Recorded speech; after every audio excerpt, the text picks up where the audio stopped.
Dadasi, O'g'li be, menga pul bering. kecha oylik oldik-ku. Mani o'zimni oyligim. Menga siz o'zingiz pulingizdan bering.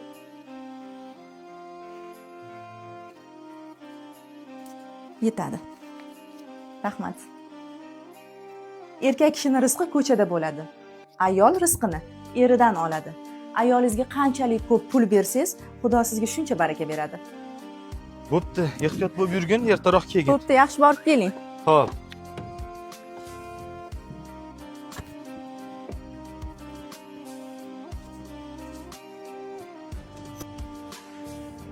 Aslida ayol kishi eng yaxshisiga munosib.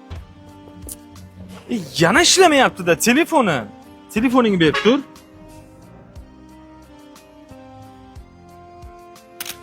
G'alati ko'rinyaptimi?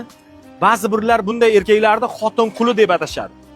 Aslida erkak kishining vazifasi onasini, opa-singlini va shular qatorida ayolini eng yaxshilari bilan ta'minlab qo'yishdir. Bugun ham ahli ayollarim qatorida qizimga eng yaxshi telefon olishga keldim.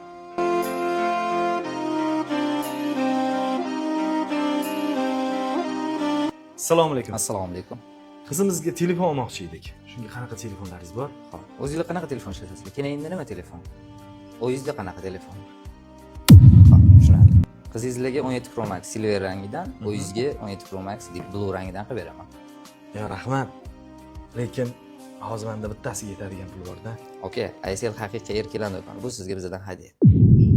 Oila qo'rg'oni farzand panohi, har qanday mushkulda yorning hamrohi. Nega ko'paymoqda yetimlar ohi, burchini unutib qo'ymasin erkak, burdini yo'qotib qo'ymasin erkak.